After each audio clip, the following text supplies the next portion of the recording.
promise of America. And my patriotism is based on that, and my politics are based on that.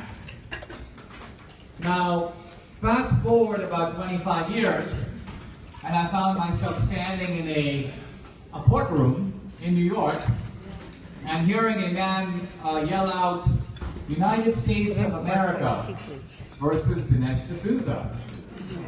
And wow, as an immigrant, I have to tell you that sends a big chill down your spine. And I was being prosecuted by the Obama administration, facing a 2-year federal prison sentence for exceeding the campaign finance law. Actually, a college friend of mine was running for the Senate in New York, and I gave her $20,000 above the campaign finance limit. I did do that. But no person in all of American history has been prosecuted, let alone locked up, for doing what I did. I actually got an 8-month sentence in a confinement center on the Mexican border with a group of, well, I have to call them real hoodlums. This really wasn't a white-collar facility because you had guys who were there who had done attempted murder, drug smuggling, rape, the whole gamut. And these guys had typically done their prison sentence and they were kind of on their way back on the street. So the confinement center was a halfway house, a transition point. Initially, I have to tell you, I was a little unnerved being in there because most of these guys were Hispanic. They all seemed to be in some group or gang. And even among the Hispanics, there were multiple gangs. The American Hispanics, they're called Southsiders. They had their own gangs. And then the Mexicans had their own groups and gangs. So it was a kind of a dicey environment. You didn't want to talk to this guy because you didn't want that guy to want to kill you. I did consider starting my own gang, the Asian Indian gang.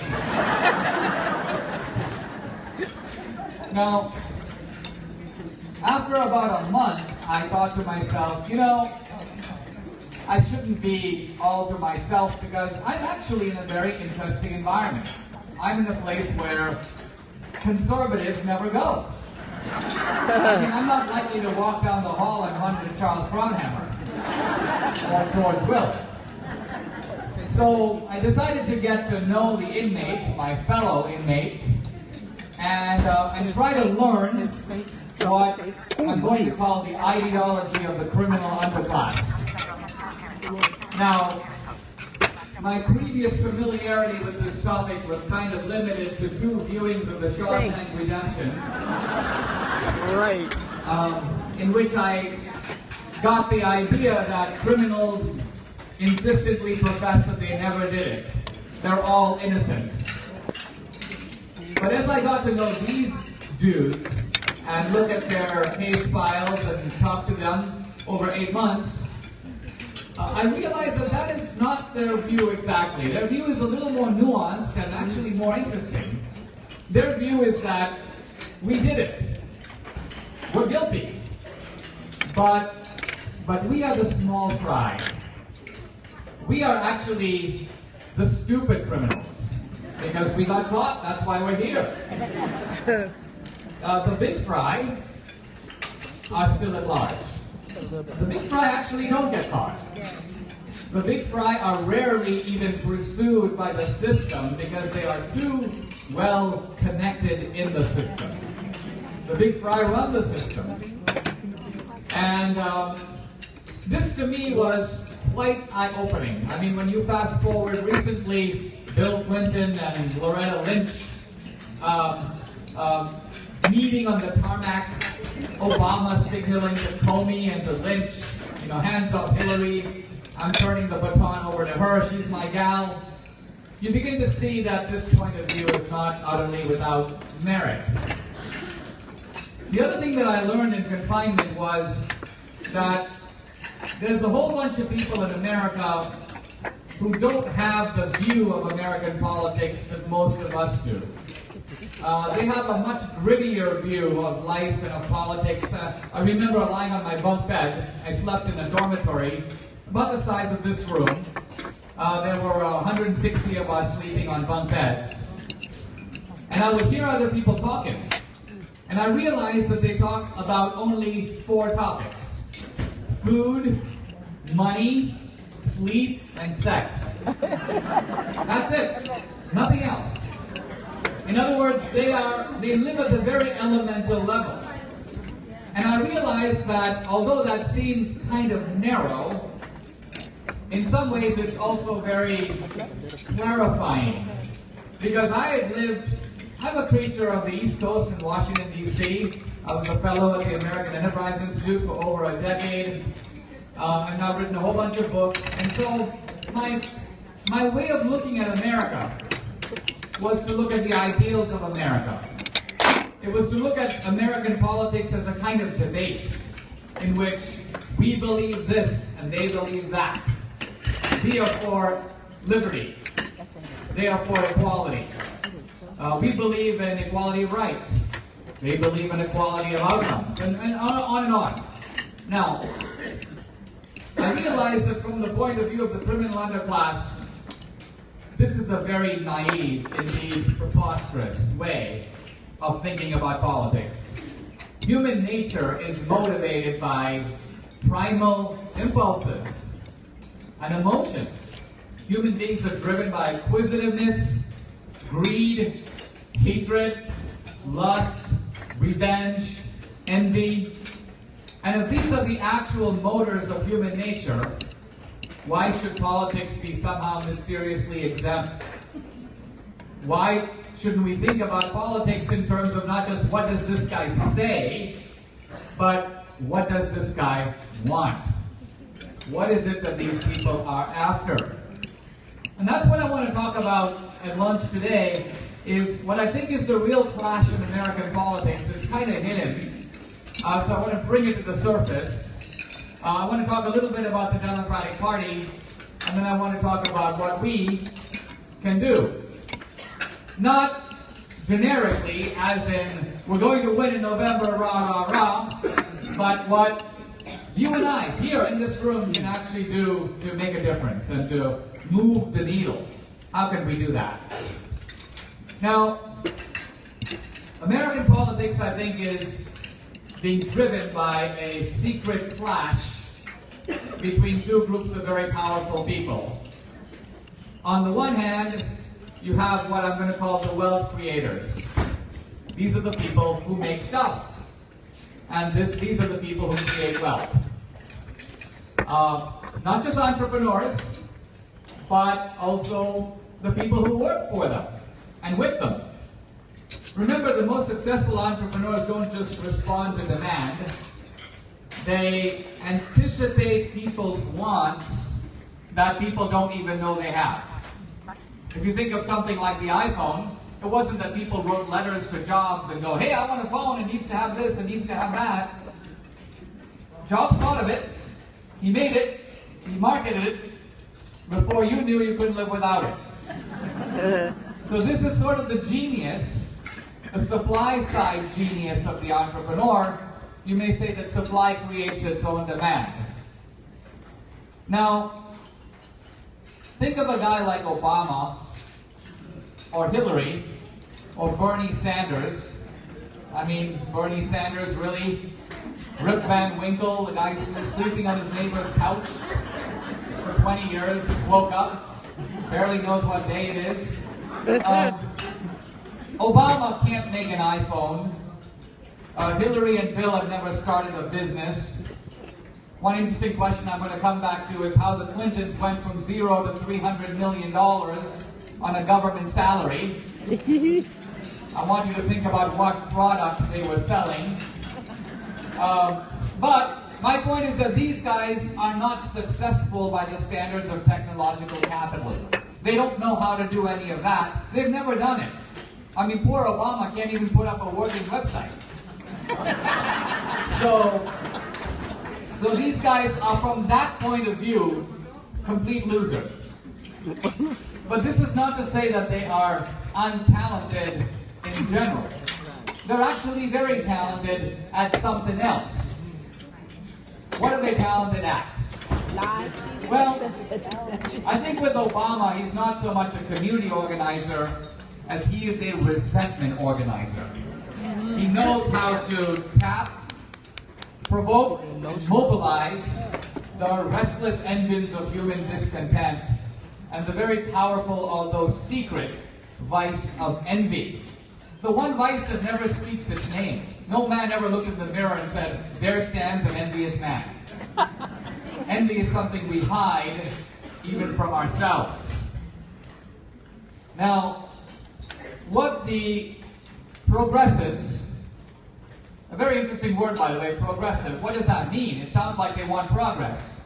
But progress defined how? Progress defined as centralization of power. Centralization of government power run by the progressives. In other words, they define progress as turning over power to them. To them. What's their goal? Their goal, I think quite simply, is to steal America. Steal America. And what that means is to take control of the productive wealth of America. All of it. I don't just mean the $3 trillion of federal government tax receipts. I don't just mean the GDP, or the gross domestic product, about $17 trillion. I'm talking about the whole wealth of the whole country. All the land, all the buildings, all the companies and businesses, all the money in your retirement fund and your kids' college fund. I'm talking about your furniture and your big screen TV.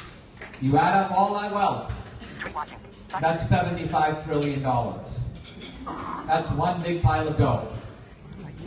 And the left, the progressive Democrats, want all of it. They want to control it. Now, they don't want to produce it. They're not actually socialists. In fact, I sometimes say they're way too lazy to be socialists. Because when I think about socialism in India, the socialists wanted nationalization. The government runs the industries. The government flies the airlines. The government gets all the oil out of the ground. But can you see Bernie or Hillary getting oil out of the ground in Midland, Texas? No way! They want the Texans to go in the ground and get the oil out. You get it out. You then put it into barrels, you label it. Once the wealth has been created and packaged, we're going to move in and tell you what to do with it. One, please. That's their goal. Now, the Clintons are a little different than Obama. Obama, at the end of the day, is an ideologue. An ideologue. Nope. His goal is to remake America in a certain kind of way. What is that way? I think Obama has, you may almost say, Napoleonic ambitions. He sees himself as righting the ship of the world. The ship of the world that is wrong side up, because one country, which turns out to be his country, is too dominant. And so with Obama, you always get the feeling that he's not from America fighting for us and protecting our interests. He's standing in kind of Olympian detachment, looking at America, the petulant child, making demands to which he must sternly say no. This is Obama's very peculiar.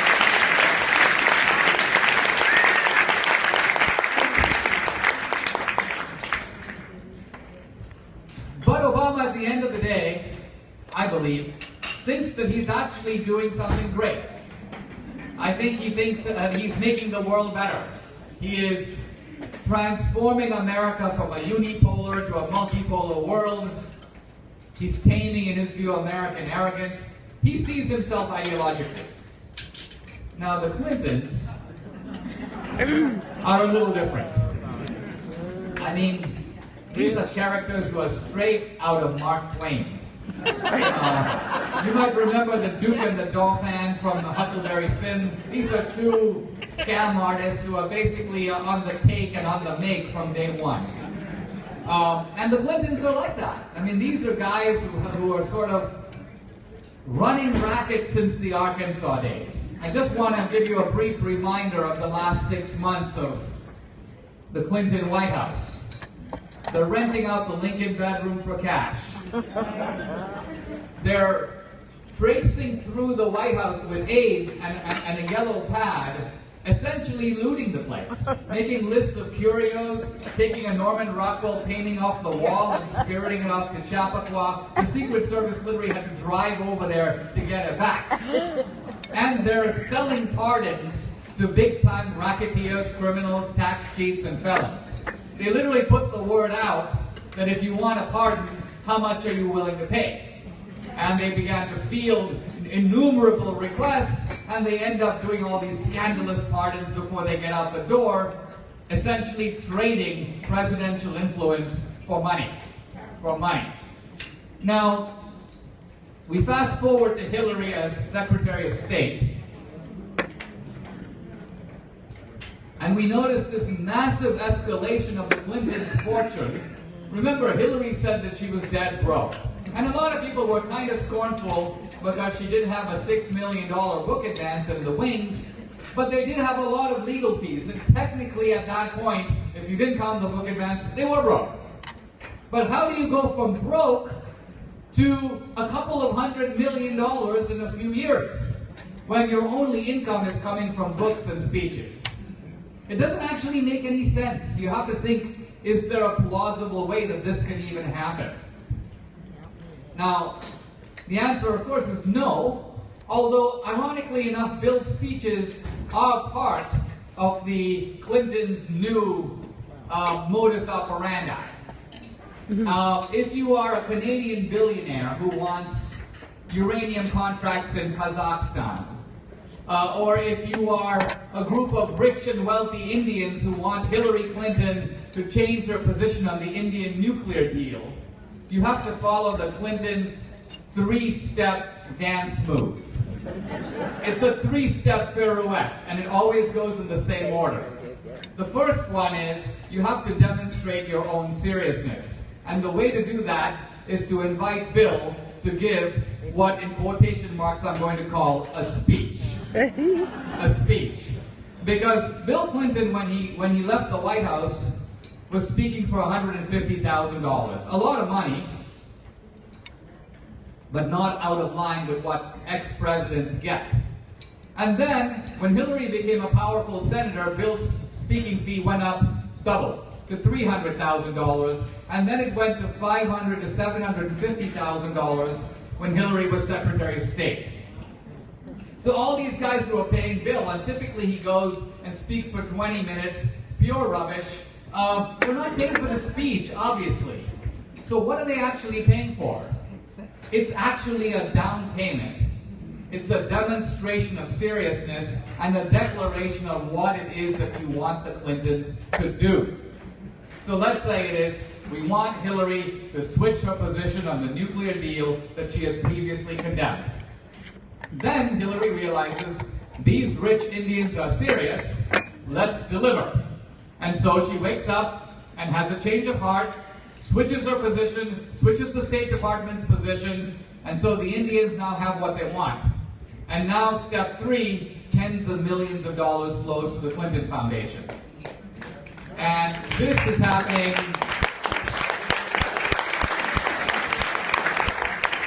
This is happening again and again and again and again. Now, interestingly, the Clintons don't deny it. They admit step 1, they admit step 2, they admit step 3.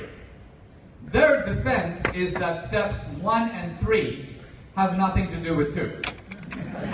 In other words, we took the money, we changed our mind, and we took more money, but we didn't take money in exchange for changing our mind.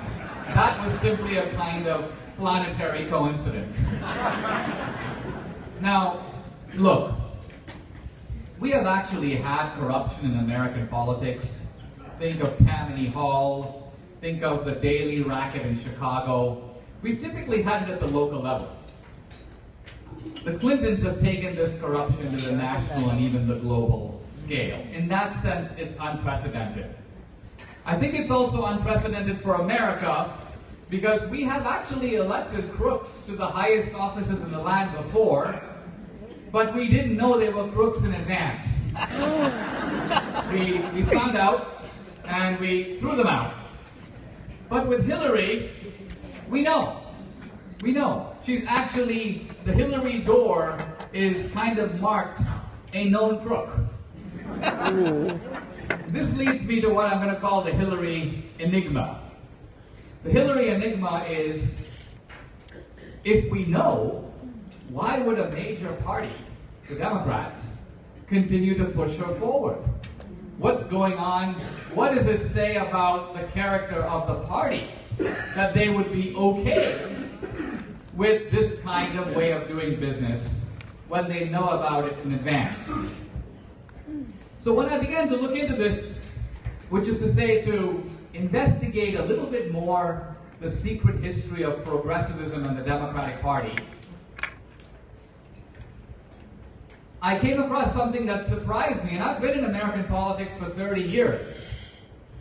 I often thought, as Reagan did, that the Democratic Party was a good party that kind of went off the rails in maybe the late 60s or the early 70s. Reagan, remember, used to say, I didn't leave the Democratic Party, it left me. Basic idea, it's a good party. Just around the 668 or the 72 campaign with McGovern, they kind of got too radical and they lost their way. It was for me quite a revelation to start looking under stones of American history because I realized this is actually not so. There's a whole sordid strain in the Democratic Party that runs from the very beginning, that goes way back. And the genius of the Democrats has been not that they're able to pull off these unbelievable rackets and scams. Often the scams get busted. The genius is not even in being able to go onto a new scam, which takes real criminal ingenuity. Their real genius is to be able to cover the whole thing up and put the blame on somebody else with so much conviction that even the very people who broke up the scam don't realize what actually happened. So, for example, as we think back to the debate about slavery, I always thought the slavery debate was between the anti-slavery North and the pro-slavery South, with states like Maryland kind of caught in the middle of this, a border state. But in reality, the secession debate was North-South. The slavery debate was not. Most Southerners didn't have slaves. Most Confederates didn't have slaves. The Northern Democrats, led by Stephen Douglas of Illinois, vigorously protected slavery. So the real slavery debate, pre-Civil War, was between the anti-slavery Republican Party and the pro-slavery Democratic Party. That is a fact.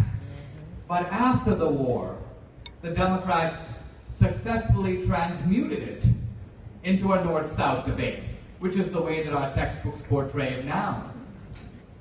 And then people say, well, Dinesh, why are you bringing up the antebellum crimes of the Democratic Party? Oh, that was 150 years ago.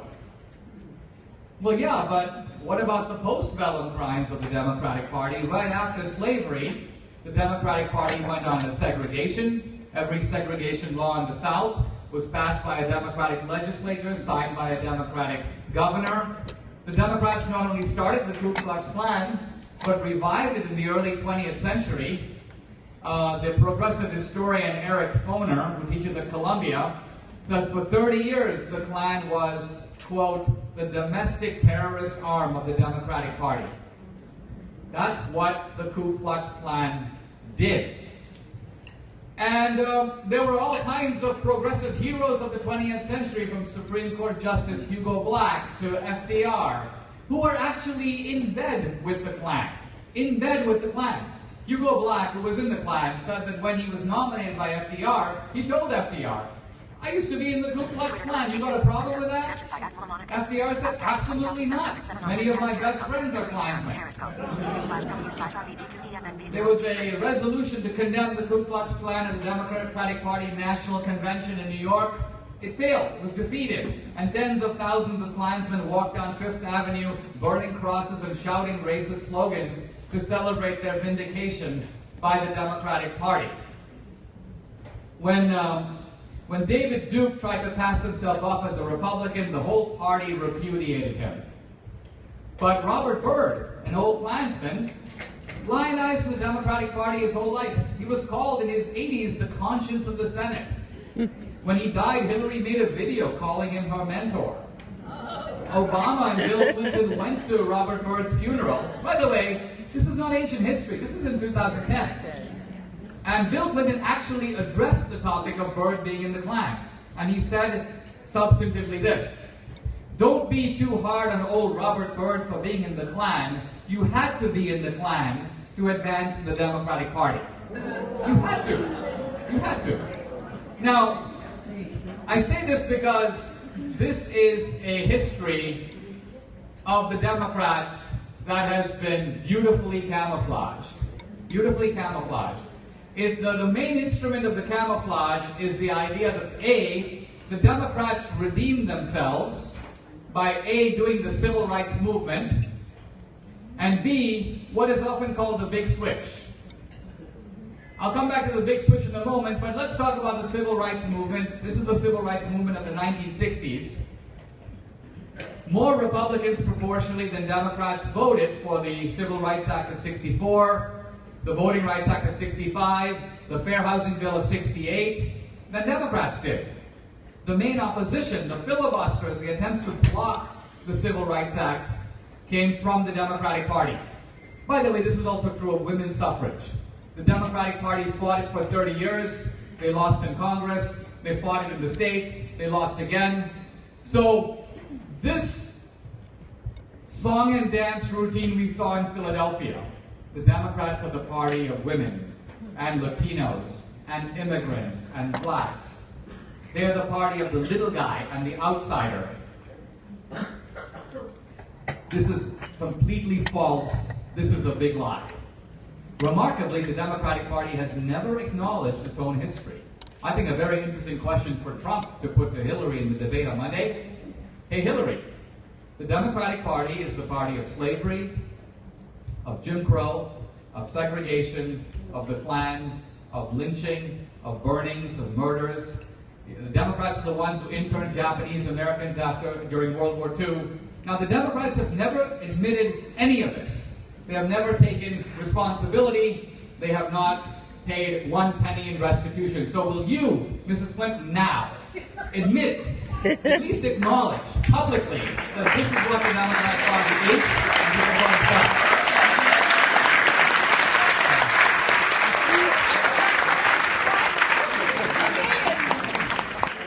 Now, this brings me to the concept of the big switch, which is the idea that the parties switched sides.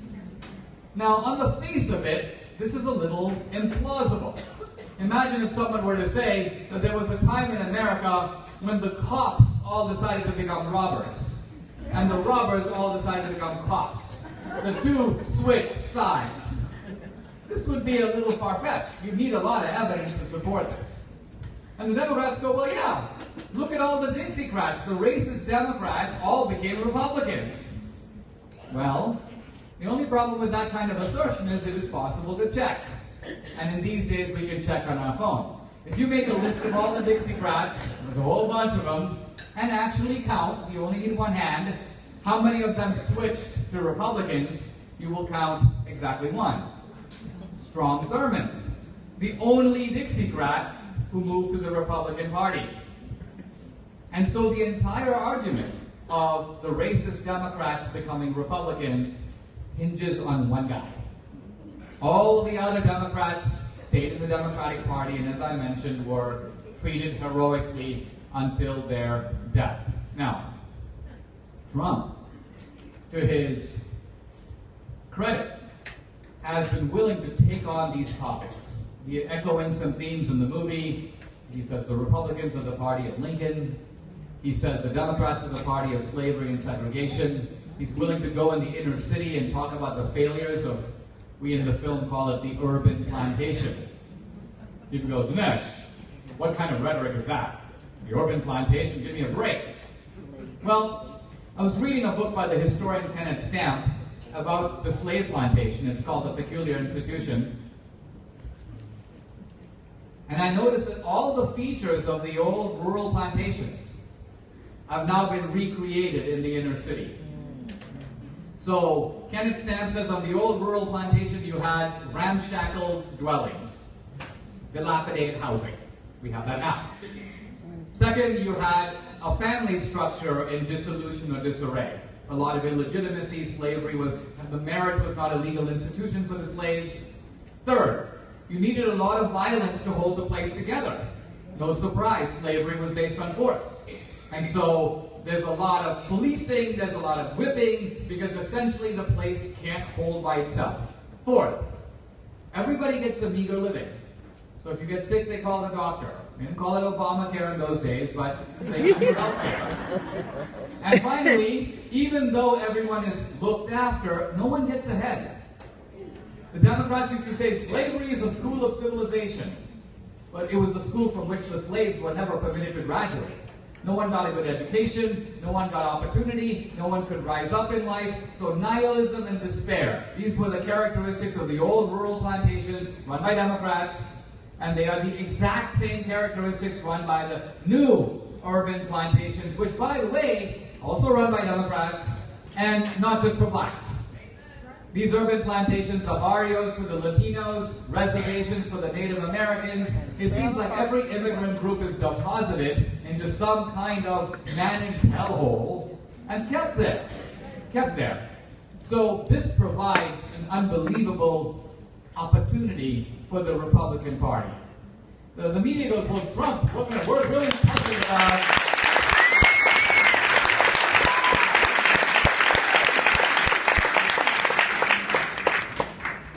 This is about courting black votes, but it's about more than that. It's also about blowing up the moral capital that has given the Democratic Party this sense of superiority for 40 years.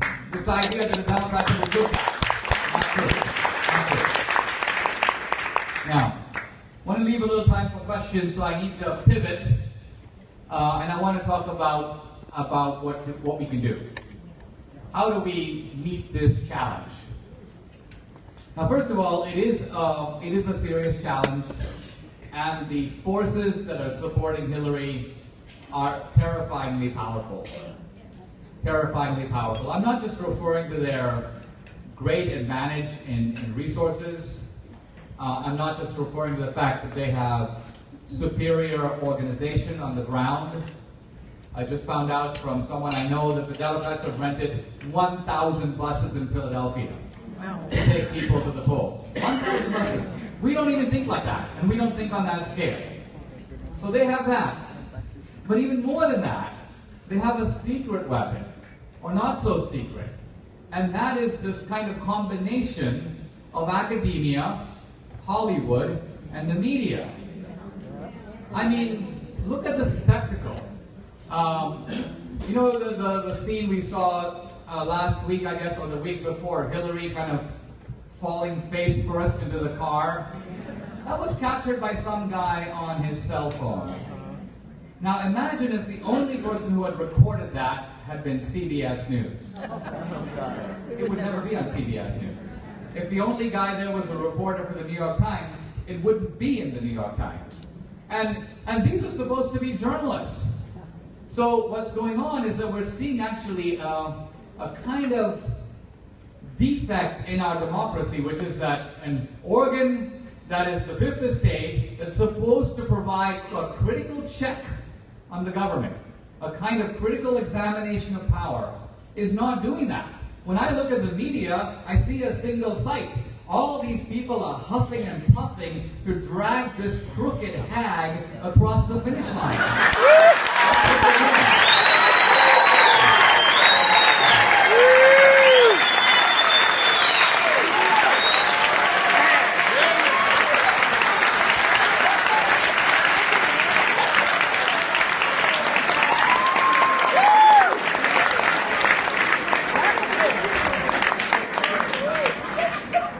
Now,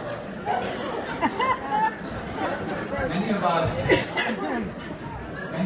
live in red states, or we live in blue states, and so we say to ourselves, how can we actually make a difference? Because our state is already tilted one way. I'll speak to the Republican women of Dallas. Obviously, Texas is going to go for Trump. Or the Republican women of Malibu. Obviously, California is going to go for Hillary. So how do people who are in states that seem to be one way or the other, how do we make a difference? Now, the first thing to remember is that most of us have much more influence than we realize, particularly now in this era of technology. We can actually, if we focus with laser-like effectiveness, we can accomplish a lot. Even with social media. People say, well, I only have 400, or I have 100 friends on Facebook. Yeah, but they have 100 friends on Facebook. Each of them. So each of us is a little publisher, and if you're able to get out information in a creative way, that information becomes replicated. It becomes multiplied. So let's remember that. That's one of the benefits of technology. But the other thing is, in my career, I've been a writer and speaker most of my life. The reason I got into movies was I realized that the only way to fight the big megaphones of the left is to try to create your own megaphone. We need to build some megaphones of our own.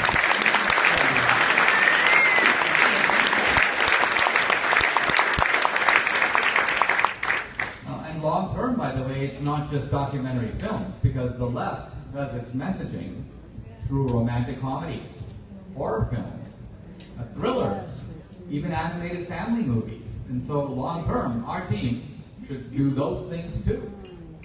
But a documentary film can be very powerful, and we've gotten better at doing it. In fact, it's kind of nice to see the way we've surpassed poor Michael Moore.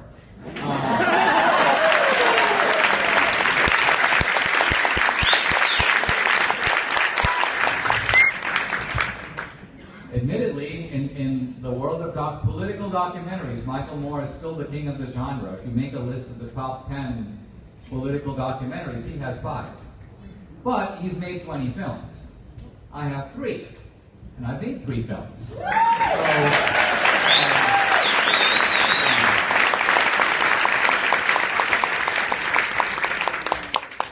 Now, a film can change someone on the inside in 90 minutes. And the reason is that a film appeals to all your senses. If you read a book, it appeals to your mind. If you watch a play, it appeals to your ear. Because since you can't change very many sets on the stage, dialogue drives the theater. But in a movie, it appeals to the head and the heart. It engages all your senses.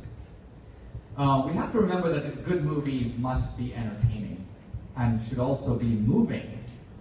A lot of people on our side who make movies, try to make movies, forget that. They try to do messaging. They don't remember that people don't go to the theater for messaging. You go to the theater, you don't go to the theater to learn. You go to the theater for entertainment. And a movie must deliver that. But if you deliver that, and the left knows this, you can then put a whole bunch of messaging into it, which people will happily digest. So we've actually made, I think, a very powerful form of messaging, not just to help Trump, but to help Republicans all the way down the ticket. It is, and here it is. And it's done very well in the theater, but most of the people seeing it in the theater are Republicans and conservatives. That's not a surprise. We knew that. And that's not a bad thing, because this is a year in which the Republican Party needs to be unified. But the movie comes out in DVD October 11th. And the DVD is a different deal, because now you can not only download it, but I'm now speaking to the Trump campaign, I'm speaking to the RNC, I'm speaking to the super PACs. Those guys can take DVDs of the movie and drop it in the mailboxes of 3 to 5 million swing voters.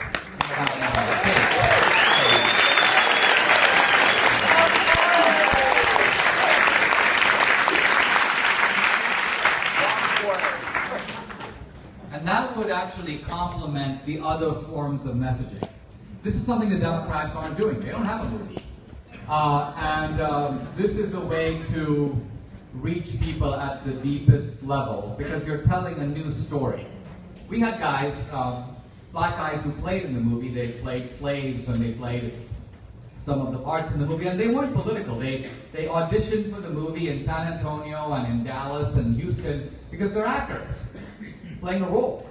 And then they would hear me say things in the movie. At one point I said in 1860, the year of the Civil War, the year before the Civil War, no Republicans owned slaves. All the slaves in the country were owned by Democrats. Now, that's kind of an arresting statement. It's actually a statement that's quite easy to refute. If you could come up with a list of 10 Republicans who own slaves, I'd have to take the statement back. But no one has, because no one can. And so these guys who are acting in the movie would say, Dinesh, is that really true? Is that actually supported? They couldn't believe it, because it ran so counter to what they've been told for so long. It reminds me of a guy, a famous atheist who converted to Christianity, who when he first read the Bible, he said he wrote a single annotation in the margin, important if true. Important if true. And that's how these guys responded to our movie. If this stuff is true, it has a lot of implications. So, I say to you that as a group, even though you might feel Maryland is a blue state, there's a lot you can do yourself, and there's a lot you can do in getting the message through to our team, because we shouldn't count on the other team to do things for us. We tend to be ourselves a little bit lazy. I can't tell you how many Republicans were like, wait till James Comey indicts her, and our job is going to be over. We don't need to do any more door-to-door because Hillary's going to have to pull out of the race. No, that was never going to happen. Why? Because James Comey is a very ambitious man. James Comey knew that if he indicts Hillary, Hillary would not be indicted. The Justice Department has to go along. Loretta Lynch, Eric Holder an address? No. It's never going to happen. Never happening. So the only thing he would get out of it is make a deadly enemy of his employer, the President of the United States, and little obedient James was never about to let that happen. So we can't count on those guys to do our work. We actually have to do our own work. The American dream hangs in the balance.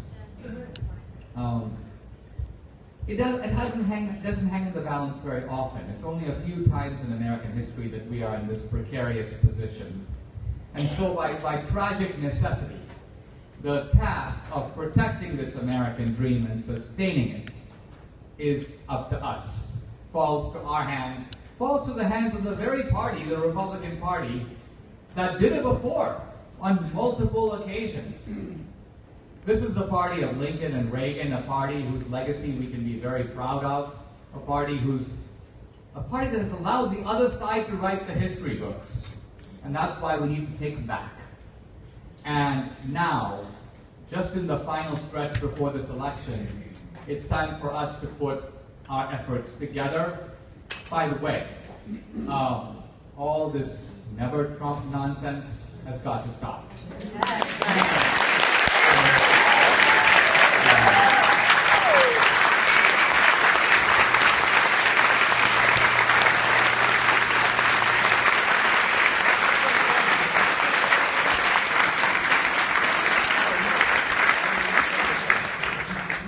I see Ted Cruz just endorsed Trump. Debbie and I 3 months ago were married by his dad, Rafael Cruz. Wow. So we're friends with a lot of guys who were in the race, and I know it was a bitter and somewhat bloody primary campaign. But in politics, we fight in teams. There's only one way to stop Hillary and the Democrats, and that is Trump and the Republicans. And so,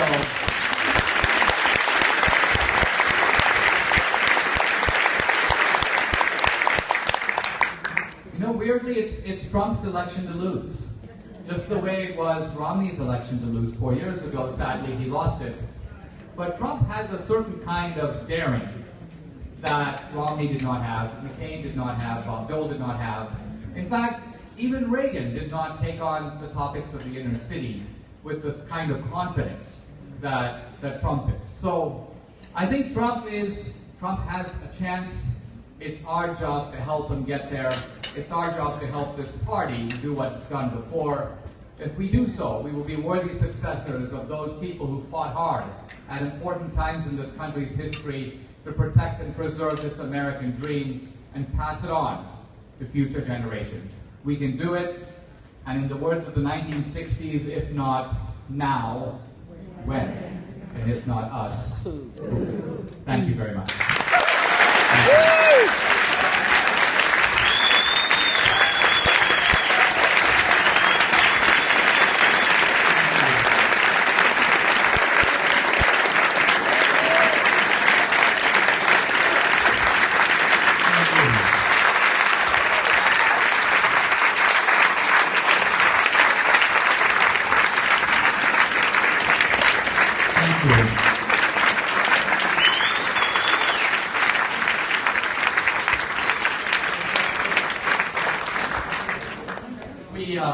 We have time for just a few questions, and Liz has the mic.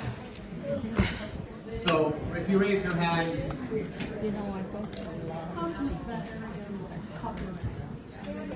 Ariana Huffington appeared just as Obama came on the scene and has been driving the media. Can you speak to that?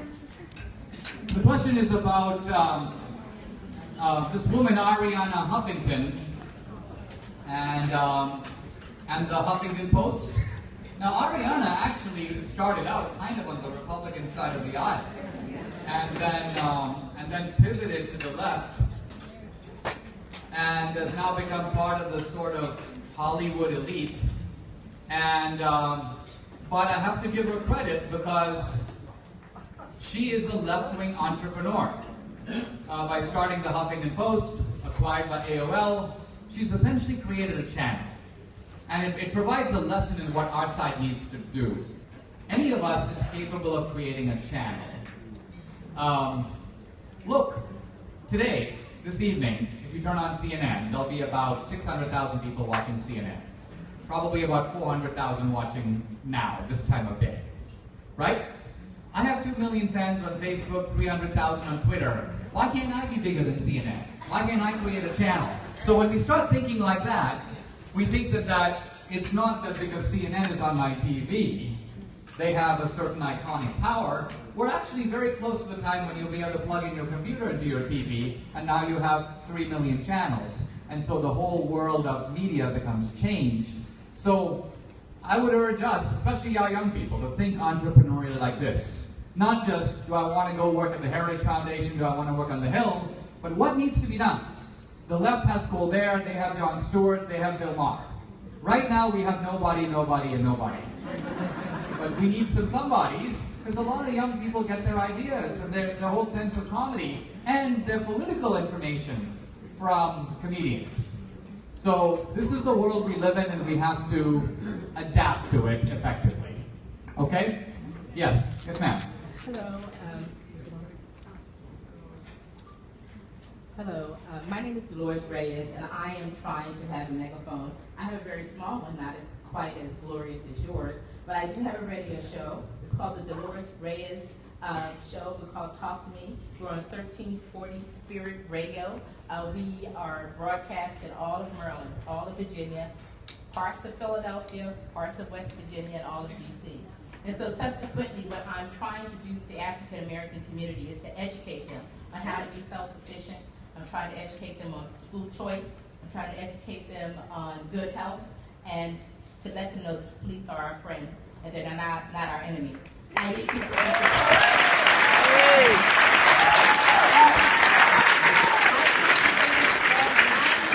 support my program, to help finance my program. They give me this 13-week pilot project, and I'm looking for people to help us out. I want to stay on the radio. I want to continue my message to the African American community that we Republicans are all right. We are okay. And we can make a difference in their lives just as good or better than the Democrats. So thank you so much.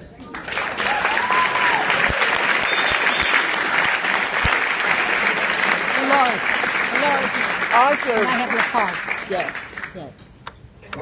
Thank you very much. Inspiring remarks. What do the Trump people say to you?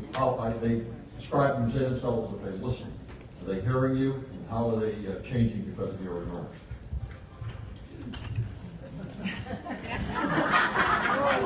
That's a good. The question is about what's the response to your movie and so on from the Republican establishment and from the Trump team. Now, here I have to confess a critique made in the spirit of friendship.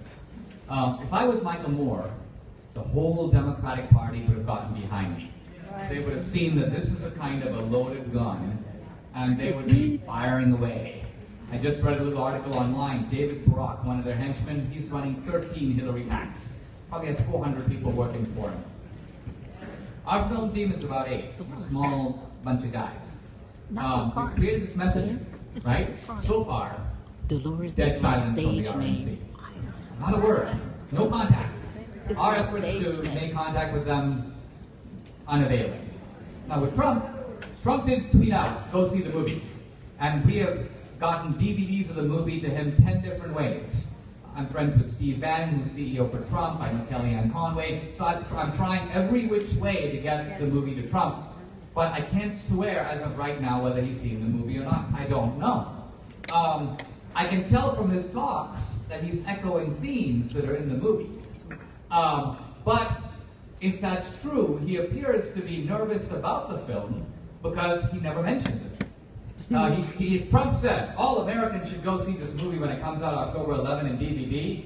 That would immediately launch this movie from a successful commercial movie into center stage of this debate. Now, we've put all this stuff out for 3 months. The left has been going after it. They have not been able to shake, let alone refute, any fact in the movie or the accompanying book, which is densely wonderful.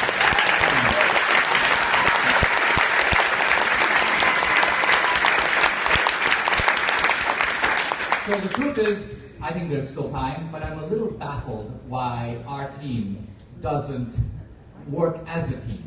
Because I don't expect my critics or my enemies to help me, but when my own side, I feel like I'm on the front line and no one's watching my back, including our own team. It's a little strange. It's a strange sensation. And so it's just something that we should be aware of, that our team needs to work more closely together. We're doing everything we can to alert them. See, I don't have the resources to play this movie in black churches, to have it distributed to Latino families, to get it to swing voters in Ohio and Florida. I'm trying. I mean, I found a donor in Nashville who's going to buy 50,000 DVDs and distribute them in Ohio. But I literally have to do this myself. Now, you know, the Koch brothers are sitting on hundreds of millions of dollars. Karl Rove, the RNC, the Trump campaign, they have the resources. They could do this in a minute. And it would be a fraction of the cost of the campaign. I mean, they're spending hundreds of dollars to get one vote, right? The DVDs are like $5. So for a fraction of the cost, you can deliver a messaging that they don't even know how to do themselves. They could never make this movie. They don't even know how to. We made it at our own cost. Our own investors have paid for it. So it's done. It's here. You can't do it. We're sort of giving it to you. And all we're asking is to get it out for your own success. I mean, we can get it to Republicans and make it commercially successful, but you can get it to swing voters to help you win. And if you don't do that, I don't even know what to say to you. So I'm an optimist by nature, and I'm doing my best. But a little bit of me says, wow, the other side does know how to fight this battle better than our team. All right.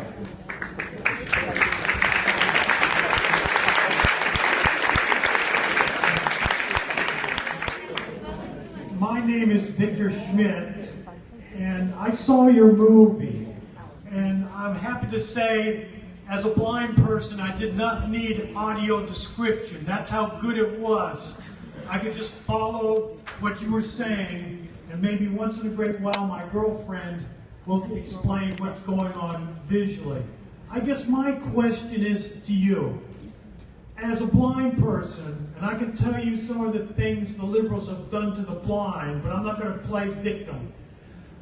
As a blind person, if I can get a photo ID by getting my neighbor to take me to the motor vehicle place, what's the big deal for some people can't get a photo ID? I'm sick and tired of going to the voting booth and I was told, put your ID card away, you don't need it. I said, don't you want to know it's me and not somebody else? No, we don't care. Put the card away.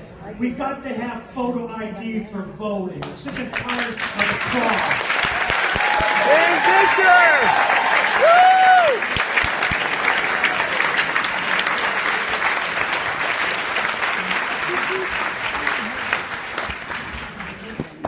Now, very briefly, what's going on here is that the Democrats, the reason that they're able to play this issue so effectively is that for many decades, there were rules and laws that were passed in the South to block blacks from voting that resemble the things that we're calling for now. Demonstrations of identification, poll taxes, residency requirements, property requirements, and so on and so on. Now, here's the point. Who did all that stuff in the South for 50 years? The Democrats. They did it. And so in doing it, they now appeal to their own past practices. Just like they appeal to, states' rights is a racist concept. No, states' rights is only a racist concept when you are using it to defend slavery. Otherwise, there's nothing wrong with the concept at all. In fact, it's inherent in the Constitution. It's part of our federal system in which the government has certain powers allocated to it, the federal government, and the states have other powers specifically allocated to it. States' rights is a constitutional concept. But it carries a bad odor because of past uses to which the Democrats put it. So, we should not allow the Democrats' sins to infect us. They did all this stuff. Let's get them to own up for it. They want to do reparations. Let them pay reparations.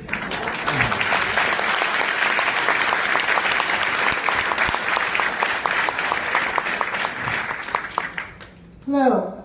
It is on. First of all, thank you very much. Your talk was fabulous. We all really appreciate you being here.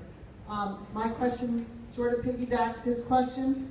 My biggest fear is that even if every single Republican came out and voted for Donald Trump, we'd still lose the election because of the what's being done to the voting booths and all the fraud that we hear about. So, I mean, I'm so petrified of this. What is, if anything, can we do to make sure that can't happen? I kind of doubt that, I don't know if it was hundreds of thousands or millions of Republicans did not come out and vote for Romney. I think they did. I think the votes weren't counted. And I don't want the same thing to happen again. Thank you.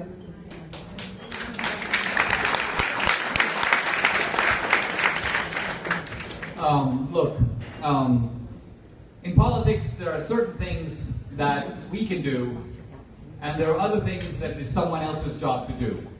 The Republican Party needs to have a battery of observers and lawyers who monitor these poll sites. And they are in a position to do this. They can do it and make sure that Republican votes are not tossed aside, undercounted, whatever. You can't do much about it, but they can. They can. So what we can do is hold our own side accountable to doing that job. The reason it's not a good idea for us in a forum like this to be going on this topic is for the simple reason that it becomes a self-fulfilling prophecy. Imagine if I were to say to you, I think there's a 50% chance that your vote is going to be thrown out. That's going to make you 50% less likely to vote. Because you're going to go, why make the effort if my vote's not going to count anyway? So it's demoralizing to put out the message to our team that their votes don't matter. By the way, I don't think that is why Romney lost. Romney was a good guy, but a horrible candidate. And Romney could have won. But unbelievably, with his horrendous record, Obama, who fights much harder. I mean, Romney basically knocked him down to one knee in the first debate, after which Romney began to dance around and declare victory. That's not how you fight. That's the time to drop a second blow on him, and that's why I'm hoping Trump will be different. That Trump actually will be tough in the right way. There's a right way to be tough. You don't want to throw a punch in a way that puts you outside the ring. And I do think that Trump needs to signal to the American people that he is not going to be a loon. Now, what I mean by this is not a critique of Trump, by the way. Reagan had to do this. In 1980, the left goes, Reagan's a cowboy. He's a wild man, he's a maniac, you can't put him near the nuclear codes, he'll blow up the world. And Reagan had to show in the debates, in the last weeks of the campaign, I'm not that kind of guy. I'm outspoken, I speak my mind, but I'm not going to blow up the world. If Trump signals this to the American people, you will see, I think, a wave of people move over to Trump. The Republicans have about 45% of the vote, and the Democrats have about 45% of the vote, and we're fighting over the 10% of guys in the middle. Those are very winnable guys, and Trump has probably the best shot to get them of anyone in the last decade or so. And so this is a winnable election. Don't worry too much about the voting right now. Tell the RNC to do its job, and let us do our job. Okay? Let's take just one more question, if I may. And then I'd like to just wrap it up.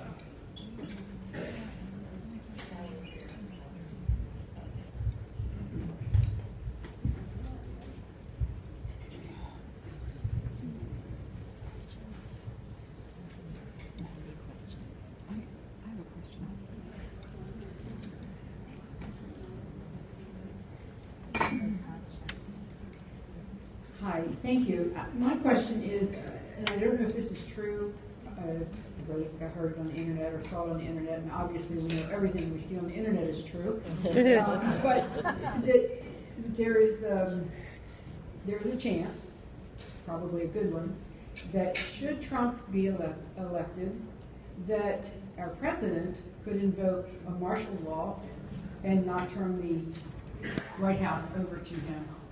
Is this in fact possible? Is it true? It's been, I believe, it came from Ben Carson. I'm not sure, but do you know anything about that? Well, the question is about, is it possible to, if Trump wins, or Obama in effect to cancel the result of the election by refusing to leave?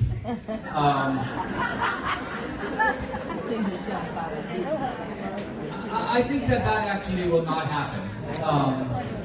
It's very unlikely. Look, it's not because these guys want to leave.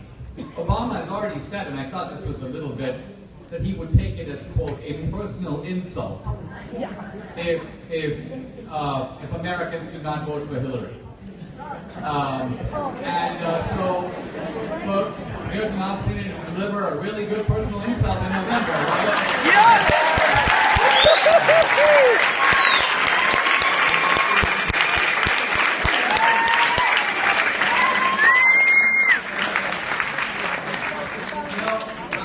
I'll conclude on this. Obama, there is a little bit of a gangsterish streak in Obama. I admit it.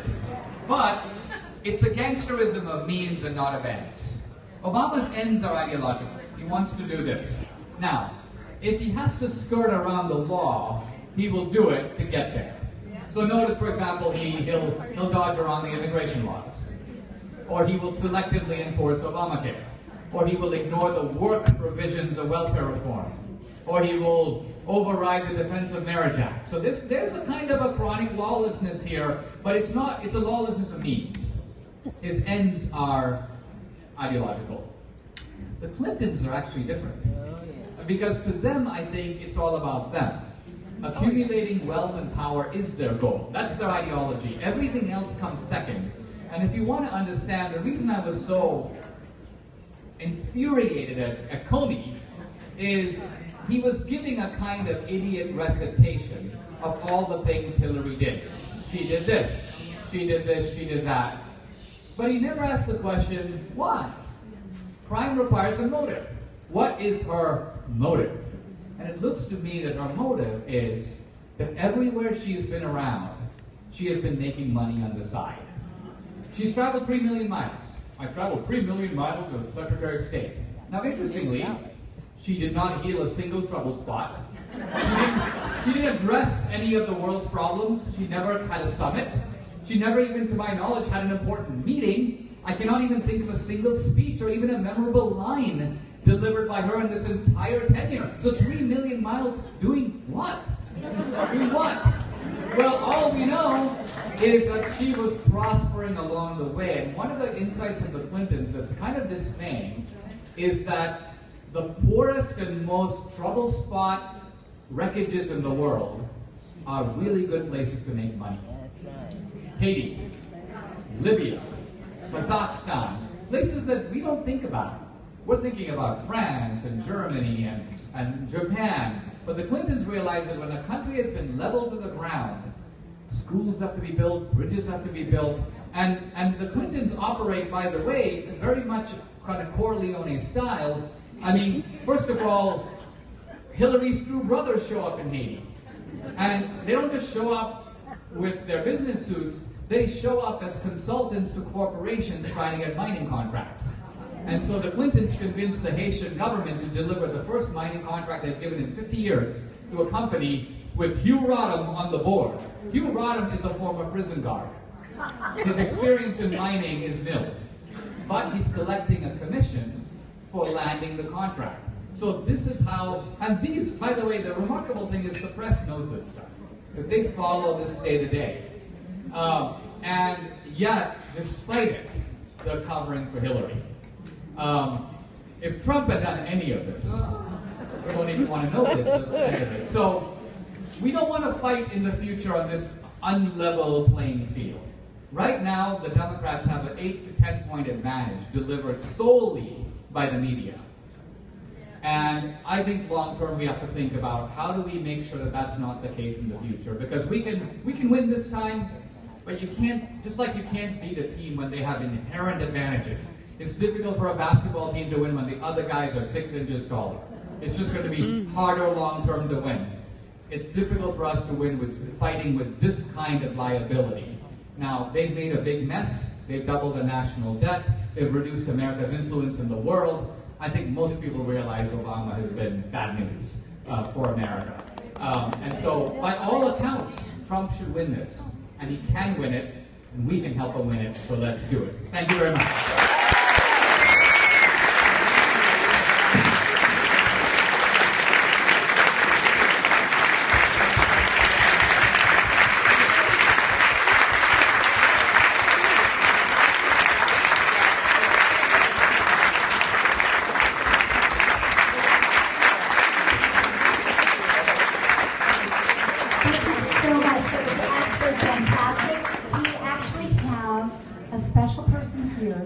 To welcome the group to Annapolis, Mayor Mike Panelides is out there somewhere. Mayor Mike, come on up.